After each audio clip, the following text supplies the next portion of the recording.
نظر بد موت تک لے جاتی ہے۔ نظر بد مال، اولاد، رزق، دولت سب کھا جاتی ہے۔ نظر بد کا شکار یہ صورت پڑیں سب واپس آ جائے گا۔ بسم اللہ الرحمن الرحیم۔ شیطان انسان کو جن راہوں سے گمراہی کی طرف لے جاتا ہے ان میں جادو ذرا عمل ہے جسے خاصہ شیطانی عمل قرار دیا گیا ہے۔ جادو کے لیے عربی زبان میں سحر کی صلاح کی جاتی ہے۔ قرآن و سنت میں سحر یعنی جادو ایسے امر کو کہا جاتا ہے جس میں شیاطین کو خوش کر کے ان کی مدد حاصل کی گئی ہو۔ پھر شیاطین کو راضی کرنے کی مختلف صورتیں ہیں۔ کبھی ایسے منتر اختیار کیے جاتے ہیں جن میں کفر اور شرک کے کلمات ہوں اور شیاطین کی مادہ سراہی کی گئی ہو جس سے شیطان خوش ہوتا ہے۔ کبھی ایسے اعمال اختیار کیے جاتے ہیں جو شیطان کو پسند ہو، مثلا کسی کو ناحق قتل کر کے اس کا خون استعمال کرنا یا ناپاکی اور نجاست کی حالت میں رہنا وغیرہ۔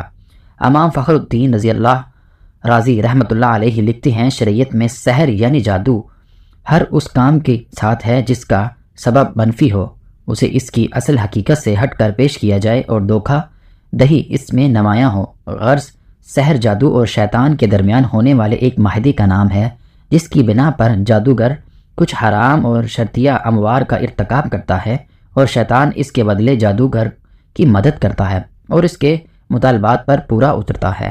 رسول اللہ صلی اللہ علیہ وسلم پر یہودیوں کا سحر کرنا اور اس کی وجہ سے آپ صلی اللہ علیہ وسلم پر بعض آثار ظاہر ہونا اور بذریعہ وہی اس جادو کا پتہ لگانا اور انزال کرنا حدیث صفحہ سے ثابت ہے۔ صحیح بخاری میں ایک حدیث ہے جو دوسری حدیث کی کتابوں میں بھی درج ہے کہ ایک موقع پر نبی کریم صلی اللہ علیہ وسلم بھی جادو کے اثر میں رہے۔ حضرت زید ابن ارقم سے روایت ہے کہ ایک یہودی نے نبی کریم صلی اللہ علیہ وسلم پر جادو کیا۔ جب آپ صلی اللہ علیہ وسلم نے اس کے اثرات کو اپنے اوپر محسوس کیا تو جبرائیل علیہ السلام تشریف لائے اور سورۃ فلق اور سورۃ ناس جن کو معوذتین کہتے ہیں وہی کی گئی۔ پھر جبرائیل علیہ السلام نے آپ صلی اللہ علیہ وسلم سے کہا کہ یقیناً ایک یہودی نے آپ صلی اللہ علیہ وسلم پر جادو کیا ہے اور اس کا تسلیم فلاں کنویں میں رکھا ہوا ہے۔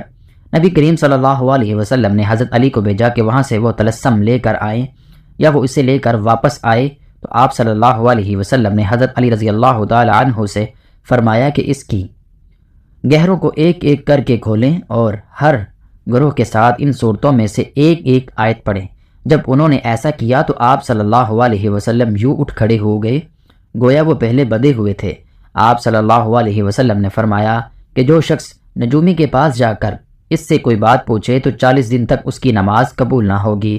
اسلام میں جادو سکھانا اور جادو کرنا دونوں کو کفر قرار دیا گیا ہے، اسی لیے جو کوئی بھی جادو کرتا ہے اس کے لیے شریعت میں بہت سخت سزا رکھی گئی ہے۔ اگر کوئی جادو پر عمل کرتا ہوا پکڑا جائے اور وہ توبہ نہ کرے اور جادو کرنا نہ چھوڑے تو اس کی سزائے موت ہے۔ اس قانون کو بنیاد اللہ کے رسول صلی اللہ علیہ وسلم کی یہ احادیث ہے جس کے راوی حضرت جندم ابن قوا رضی اللہ تعالی عنہ ہے کہ نبی کریم صلی اللہ علیہ وسلم نے فرمایا جادوگر کے لیے مقرر کردہ سزا یہ ہے کہ اسے تلوار سے قتل کر دیا جائے۔ اس قانون پر خلاف ارشدین نے سختی سے عمل کیا۔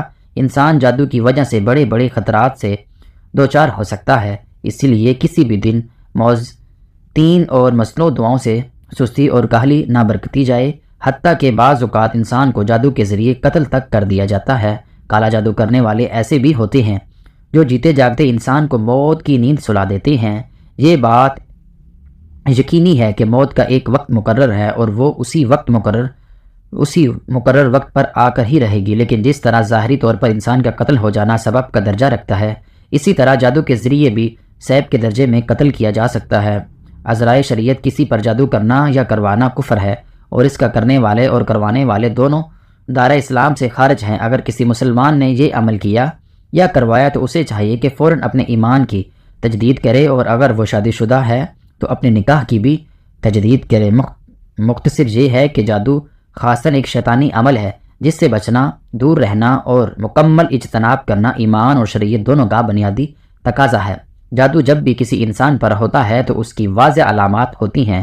بہت کم ہی ایسا ہوتا ہے کہ کسی پر جادو ہوا ہو اور اس میں کوئی علامات بھی نہ پائی جائے۔ یاد رہے کہ یہ علامات باکثرت بار بار ظاہر ہوتی ہیں۔ جادو کی علامات ہر مرحلے میں مختلف ہوتی ہیں۔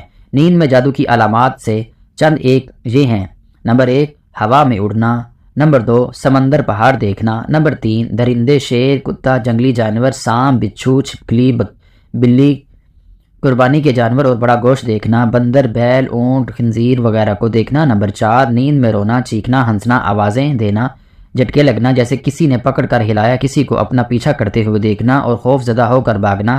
نمبر 5 برہانہ منظرات دیکھنا یا کسی کو جنسی زیادتی کرتے محسوس کرنا، ڈرونی شکلیں دیکھنا، خود کو بلند جگہ سے گرتے دیکھنا، نیند کا کچا ہونا، رات کو نیند کا نہ آنا، نیند سختی کے ساتھ ہونٹ چبانا، انسانی غلاظت دیکھنا۔ نمبر 6 قبر مردے دیکھنا، کھنڈک راتیں خود کو دیکھنا، ویران جگہوں پر دیکھنا، اونچے لمبے چھوٹے قد کے سیاہ والے رونے دھونے والے خواب دیکھنا، بھول جانا۔ نمبر 7 سوتے میں دیکھنا کہ اسے کوئی چیز کھائی جا رہی ہے اور جاگنے کے بعد اس کو محسوس کرنا کہ کچھ کھایا ہے۔ نمبر 8 عیسائیوں کے گرجے، صلیب کے نشان اور پادری وغیرہ یا کسی مخصوص دین کے اشعار دیکھنا، جاگتے ہوئے جادو کی علامات یہ ہیں۔ نمبر 1 جاگنے کے بعد جسم کا درد ہونا، بہت تھکاوٹ محسوس ہونا۔ نمبر 2 طبیعت میں چڑچڑاپن اور انتہائی ناپسندیدہ ہو جانا۔ نمبر 3 چھوٹی چھوٹی باتوں پر شدید غصہ آنا اور اگر اپنی غلطی بھی ہو تب بھی اقرار نہ کرنا۔ نمبر 4 رشتہ داروں، گھر والوں اور دوست احباب سے بلا وجہ اچانک بڑے بڑے جھگڑے پیدا ہو جانا، بہت زیادہ شک و شبہات پیدا ہو جانا اور ازواجی معاملات بگڑ جانا۔ نمبر 5 ہر وقت یہ محسوس ہونا کہ کوئی دیکھ رہا ہے، کوئی میرے ساتھ ہے، انجام سے خوف، گھر سے نکلا تو مر جاؤں گا، موت کے وسوسے آنا کہ آج مروں گا۔ نمبر 4 بہت زیادہ بے چینی، شدید غصہ اور اٹھ کر بھاگ جانے کو دل کرنا۔ نمبر 5 دم کے درمیان شدید نیند کا آنا۔ نمبر 6 عموماً پیٹ اور چہرے کا بولا ہوا محسوس ہونا۔ نمبر 7 بازو، ٹانگ وغیرہ کا سختی سے اکڑنا، کندھے اور سر درد میں شدید بوجھ محسوس ہونا۔ نمبر 8 معدے میں درد محسوس کرنا جیسے کوئی چیز گیند کی شکل میں گھوم رہی ہو۔ نمبر 9 غیر ارادائی طور پر تیزی سے حرکات کرنا، جسم کا گرم ہونا۔ نمبر 10 ایک دم بغیر یوں لگنا کہ کسی نے سارے جسم کی ڈنڈے سے پٹائی کی ہے یا اپنے آپ کو بہت ہلکا پھلکا اور خوشگوار نہ لگنا، بے چینی رہنا۔ نمبر 12 ایسا محسوس ہونا کہ کوئی آوازیں دے رہا ہے۔ نمبر 13 جسم میں کٹ لگنا، خون کی چوٹیں لگنا، جسم پر بال نظر آنا، بالوں اور کپڑوں کا کٹنا، آنکھوں کے سامنے دھندلے بال، دھاگے بال، سانپ وغیرہ نظر آنا۔ نمبر 14 بہت سخت بدبو کا محسوس ہونا، منہ یا جسم سے پیٹ میں بہت زیادہ گیس کا ہونا۔ نمبر 15 کاروبار کا اچانک بند ہو جانا۔ نمبر 16 بعض لوگوں کے چہرے پر نظر آنا، ان کو دیکھتے ہی نفرت کے جذبات پیدا ہو جانا، کسی ایک شخص کی نہ چاہتے ہوئے بھی بے ادب غلامی کرنا۔ نمبر 17 رشتوں کا آنا لیکن بلا سبب بات کا ٹوٹ جانا۔ نمبر 18 یکدم بے رغبتی ہونا۔ نمبر 19 ایسا محسوس ہونا کہ کسی نے سوئی چبوئی ہے، اس کی تکلیف کا محسوس ہونا یا یوں لگنا جیسے کسی نے سر میں کوئی ٹھنڈی باریک نوکی چیز داخل کی ہے۔ اگر مریض جسمانی طور پر بیمار ہو اور ڈاکٹر اس کی بیماری کے بارے میں تہم رائے نہ دے رہے ہوں، ہر ایک کی رائے مختلف ہو اور ڈاکی اور رپورٹ کا کلیئر نہ ہونا، تو یہ بھی جادو کی واضح نشانی ہے۔ کبھی مریض میں ان علامات میں سے کوئی علامات بھی نہیں پائی جاتی اور یہ ساز و ناظر ہی ہوتا ہے۔ ایسے شخص کی علامات دم کے درمیان زیادہ واضح ہوتی ہے۔ دم کے درمیان کی علامات یہ ہیں۔ نمبر 1 دم کرنے والے چہرے کو بدنما دیکھنا یا اس سے خوف کھانا یا مسلح خنزیر صورتیں دیکھنا۔ نمبر 2 دم کے درمیان جسم میں چوٹیاں چلتی محسوس ہونا۔ نمبر 3 شدت سے رونے یا قہقہ لگانے کو دل کرنا۔ نمبر 4 بہت زیادہ بے چین، شدید غصہ اور اٹھ کر بھاگ جانے کو دل کرنا۔ نمبر 5 دم کے درمیان شدید نظر کا آنا۔ اگر آپ میں ان میں سے کوئی علامات پائی جاتی ہیں تو آپ ہر وقت ظاہری باطنی طہارت کا خیال رکھیں، قرآن پاک کی تلاوت کا مسنون اذکار اور دعاؤں کا اہتمام کریں، خصوصاً آیت الکرسی، سورۃ فلق، سورۃ ناس کم از کم 3 مرتبہ پڑھنے کا معمول بنائیں۔ دن بھر کثرت سے پڑھیں تو یہ مزید بہتر ہوگا۔ نیز جزائل دعا بھی شامل ہیں، 3 بار پڑھیں۔ اعوذ باللہ من الشیطان الرجیم، بسم اللہ الرحمن الرحیم۔ یہ ساری دعائیں آپ پڑھتے رہنا۔ حضور نبی کریم صلی اللہ علیہ وسلم پر بھی جادو کا اثر ہوا۔ مدینہ میں ایک جادوگر تھا جس کا نام لبتا تھا۔ ایک بار مدینہ کے بہت سے یہودی اس جادوگر کے پاس آئے اور کہنے لگے، اے جادوگر، تم تو دیکھ ہی رہے ہو کہ یہ محمد کیسے اپنے دین کو پھیلاتے جا رہے ہیں۔ ہم لوگوں نے بہت کوشش کی کہ یہ محمد جادو کر کے انہیں ان کے کاموں سے روک لے، لیکن ہم اس میں کامیاب نہ ہو سکے۔ اس لیے ہم تمہارے پاس آئے ہیں تاکہ تم کچھ پیسے اور اشرفیاں لے کر محمد پر جادو کر دو۔ یہ سن کر جادوگر نے کہا، ٹھیک ہے، میں اس کام کے لیے تیار ہوں۔ اس زمانے میں ایک یہودی لڑکا حضور صلی اللہ علیہ وسلم کی خدمت کیا کرتا تھا۔ ان یہودیوں نے اس لڑکے کو بلا پھسلا کر حضور صلی اللہ علیہ وسلم کے کچھ بال اور کنگھی کا ایک ٹکڑا اپنے پاس منگوا لیا اور پھر ان دونوں چیزوں کے ذریعے حضور صلی اللہ علیہ وسلم کے اوپر جادو کروایا۔ کہتے ہیں کہ ہمارے حضور صلی اللہ علیہ وسلم پر جادو گر کی لڑکیوں نے کیا تھا۔ انہوں نے ایک داغا میں 11 گروہ باندھی اور ان پر جادو کیا اور پھر انہیں کھجور کی ایک لکڑی میں رکھ کر دور جنگل کے ایک کنویں میں ڈال دیا گیا۔ حضور صلی اللہ علیہ وسلم پر اس جادو کا اثر ہوتا تھا کہ حضور صلی اللہ علیہ وسلم اپنے آپ کو بندھا ہوا محسوس کرتے تھے، اور کسی کام کے بارے میں یہ خیال ہوتا کہ وہ کام تو میں کر چکا ہوں لیکن ابھی وہ کام نہیں کیا ہوتا تھا، اور جو کام کر چکے ہوتے تھے اس کے بارے میں خیال آتا کہ ابھی میں نے یہ کام نہیں کیا۔ لیکن ان سب کے باوجود جادو کا اثر تھا وہ آپ کے جسم پر ہی ہلکا پھلکا تھا۔ نبوت میں اس کی وجہ سے کبھی ایسا فرق نہیں پڑا کہ جادو کی وجہ سے آپ نے کوئی غلط بات کہی ہو یا قرآن کی کوئی آیت بھول گئے ہوں۔ ایک بار حضور صلی اللہ علیہ وسلم حضرت عائشہ کے گھر پہ موجود تھے کہ آپ نے خوب دعا کی اور اس کے بعد آپ کو نیند آ گئی اور آپ سو گئے۔ اٹھ کر تو حضرت عائشہ سے کہنے لگے کہ اے عائشہ، اللہ نے ہماری دعا سن لی۔ حضرت عائشہ نے پوچھا کون سی دعا؟ اے اللہ کے رسول صلی اللہ علیہ وسلم، آپ صلی اللہ علیہ وسلم نے فرمایا کہ ابھی خواب میں میرے پاس 2 فرشتے آئے، ان میں سے ایک نے دوسرے سے کہا کہ یہ محمد کو کیا ہوا ہے؟ تو دوسرے نے جواب دیا کہ ان پر جادو کیا گیا ہے۔ پہلے فرشتے نے پوچھا کہ کس نے جادو کیا؟ تو دوسرے فرشتے نے جواب دیا کہ مدینہ کے ایک جادوگر نے ان پر جادو کیا ہے۔ پہلے فرشتے نے پوچھا کہ کس چیز پر جادو کیا ہے؟ دوسرے نے جواب دیا کہ ان کی کنگھی اور بالوں پر۔ پہلے فرشتے نے پوچھا کہ وہ کہاں ہیں؟ تو دوسرے فرشتے نے جواب دیا کہ وہ کنگھی اور بال جنگل کے ایک کنویں کے اندر پتھر کے نیچے رکھے ہیں۔ پہلے فرشتے نے پوچھا کہ اب انہیں کیا کرنا چاہیے؟ دوسرے فرشتے نے جواب دیا اس کنویں کا پانی نکال کر اس پتھر کے نیچے سے وہ بال اور کنگھی کا ٹکڑا نکالا جائے تو ان پر جادو کا اثر ختم ہو جائے گا۔ پھر حضور صلی اللہ علیہ وسلم نے کچھ صحابہ کرام کو جنگل کے اس کنویں کی طرف بھیجا جس کے بارے میں حضور صلی اللہ علیہ وسلم کو خواب میں بتایا گیا تھا کہ اس کنویں کے آپ کے بال کنگھی پر جادو کر کے ڈالا گیا ہے۔ ان کے سارے صحابہ کرام نے کنویں کا پانی نکالا اور جو جگہ بتائی گئی تھی اسی جگہ سے کنگھی اور بال نکال کر حضور صلی اللہ علیہ وسلم کے پاس پہنچے۔ حضرت جبرائیل امین الصلاۃ والسلام نے آ کر حضور صلی اللہ علیہ وسلم کو بتایا کہ سورۃ فلق اور سورۃ ناس پڑھ کر آپ ان میں سے ایک ایک گروہ کھولتے جائیں۔ تو پھر حضور صلی اللہ علیہ وسلم سورۃ فلق اور سورۃ ناس پڑھ کر ایک ایک گانٹ کو کھولا یہاں تک کہ وہ 11 گروہ کھل گئی، اور پھر آپ نے ایسا محسوس کیا جیسے میرے اوپر سے کوئی بوجھ اتر گیا ہو۔ ان سب کے بعد جادوگر کو بلوایا گیا اور اس سے پوچھا گیا تم نے اپنے جرم کا اقرار کیا ہے کہ ہاں میں ہی آپ پر جادو کیا تھا؟ حضور صلی اللہ علیہ وسلم نے اسے معاف کر دیا اور کوئی سزا نہ دی۔ حضور صلی اللہ علیہ وسلم پر جادو کا اثر اللہ کے حکم سے ہوا تھا، کیونکہ حضور بھی ایک انسان تھے، لیکن اس کی وجہ سے حضور صلی اللہ علیہ وسلم کی نبوت پر کوئی اثر نہ پڑا۔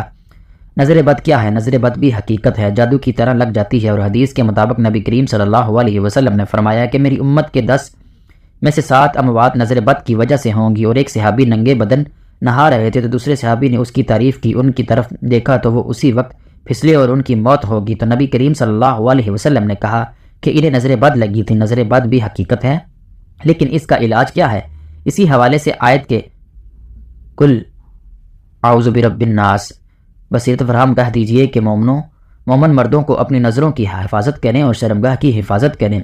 نظروں کو جھکانے سے مرد صرف یہ نہیں کہ جب آپ کو کوئی غلط چیز نظر آئے تو نظریں جھکا دیں یا عورت سے نظریں جھکا دیں، وہ بھی ہے، لیکن علماء یہ بھی کہتے ہیں کہ نظر جھکانے سے مطلب یہ ہے کہ جب آپ کسی پر زیادہ نظر ڈالیں اور ماشاءاللہ نہ کہیں تو پھر وہ حسد بن جاتا ہے، اور حسد سے پناہ مانگی گئی ہے۔ اسی لیے جب آپ کو کوئی خوبصورت چیز یا انسان نظر آئے تب بھی اپنی نظر کو جھکا لو۔ اگر کسی پر پہ زیادہ نظر ڈال رہے ہو تو اس کی نعمت اور تمہارے دل میں خواہش پیدا ہو رہی ہے کہ میرے پاس بھی یہ نعمت ہو، تو پھر اپنی نظروں کو جھکا لینا چاہیے۔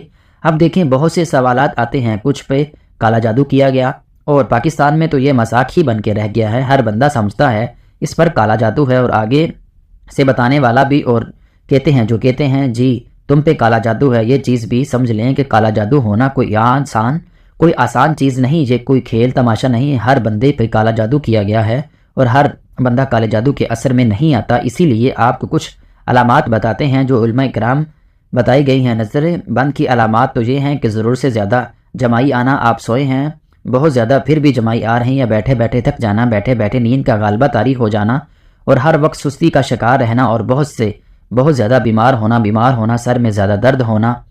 میڈیکل بھی ہو سکتا ہے، لیکن نظر بد کے آثار بھی ہو سکتے ہیں۔ یہ نظر بد کی کچھ علامات ہیں۔ اب بات کرتے ہیں کہ اس کا علاج کیا ہے۔ رسول اللہ صلی اللہ علیہ وسلم نے کہا کہ اگر تمہیں پتہ ہے کہ کسی کی نظر لگی ہے تو پھر اس کو وضو کرو اور وضو کے پانی سے تم نہاؤ اور دوسرے پانی میں مکس کرے۔ اگر نہیں پتہ کہ کس کی لگی ہے تو پھر اپنے ہی وضو کے پانی سے نہاؤ، اور اس کا بہترین علاج اذکار ہے سورۃ فلق اور سورۃ ناس، یا اللہ تعالیٰ نے 11 آیات نبی کریم صلی اللہ علیہ وسلم پر نازل کی جنہیں معوذتین کہتے ہیں، یعنی جڑی ہوئی چیز۔ اب بات کرتے ہیں کالا جادو۔ کالا جادو کی جو علامات۔ پہلی چیز کا کالا جادو بہت مشکل ہے، جو بڑی مشکل سے ہوتا ہے، آسان چیز نہیں، بڑی محنت کرنی پڑتی ہے۔ جنات اور جادوگروں کو اچھی خاصی محنت کرنی پڑتی ہے۔ اب پہلی چیز یہ ہے کہ وہ ہوتا ہے کب؟ جب انسان خود موقع دیتا ہے۔ جب انسان کا ایمان بہت کمزور ہو تو شیاطین کو بڑا چانس مل جاتا ہے۔ نمبر 2، جو شخص نمازیں نہیں پڑھتا، ایسی صورتحال میں شیاطین کو موقع مل جاتا ہے۔ نمبر 3، جب انسان بہت زیادہ گندگی میں رہتا ہے، بہت زیادہ غلیظ حالت میں طہارت نہیں کرتا، تو ظاہر ہے کہ موقع مل گیا شیاطین کو۔ عورتوں کے حوالے سے حیض نفاس کا جو خیال نہیں رکھا جاتا، بے پردگی ایک بہت بڑی وجہ ہے جنات کے اثر، لیکن بہرحال پھر بھی بڑی مشکل ہوتا ہے۔ اب اس طرح جادوگروں کے مختلف طریقے ہیں کہ بکرے کی سری ملتی ہے، اور اسی طرح خواب آتے ہیں، عجیب و غریب خون کے چھنکے نظر آتی ہیں، آپ کو خواب میں چھپکلی یا موز جانور، شیر، سانپ اونچی سے گرتے ہوئے دکھائی دیتے ہیں۔ آپ اپنے آپ کو یہ علامات ہیں، ضرور نہیں کالا جادو ہے، لیکن یہ بھی ہو سکتا ہے، یعنی ایک علامت ہو بھی سکتی ہے آپ پر کالا جادو ہو، آپ کو بیٹھے بیٹھے دورے پڑنے لگ جائیں، آپ کا جسم کانپنے لگ جائے، آپ کو پتہ نہیں ہوا کیا ہے، 5 منٹ پہلے میں کہاں تھا، آپ کو 10 منٹ پہلے کا نہیں پتہ، 5 منٹ پہلے کا پتہ، یہ بھی کالا جادو کی علامت ہے۔ چیزیں بولنا، ضرورت سے زیادہ کھانا بولنا، اور آپ کی کارکردگی کم ہو جائے اور بیٹھے بیٹھے چڑچڑے ہو جائے، لڑائی کرے اور ہر بندے کو کھانے کو دوڑے اور آپ کا لوگوں میں بیٹھنے کا دل نہ کرے اور آپ کو بدبو آئے پخانے جیسی بیٹھے بیٹھے، اور آپ کو خواب میں بھی ضرورت سے زیادہ گندگی نظر آئے، یہ ساری علامات کالا جادو کی ہیں۔ لیکن ان سب علامات کا اکٹھے ظاہر ہونا ضروری ہے، ضروری نہیں کہ ایک خواب آیا تو کالا جادو ہی ہے، کیونکہ خواب تو ہزاروں آتے ہیں۔ بس اللہ سے حسن ظن رکھے، اللہ تعالیٰ آپ کو حفاظت کے لیے پورا نظام دیا ہے، اور اللہ تعالیٰ آپ کی حفاظت کر رہے ہیں۔ آپ اللہ سے ظن رکھیں کہ اللہ تعالیٰ ایسا نہیں ہونے دے گا۔ اللہ ہمیں دین کی مکمل سمجھ نصیب فرمائے اور ہمارا خاتمہ ایمان پر فرمائے، آمین ثم آمین۔ ناظرین، کمنٹ باکس میں اللہ تعالیٰ کے 99 ناموں میں سے ایک نام ضرور ٹائپ کریں۔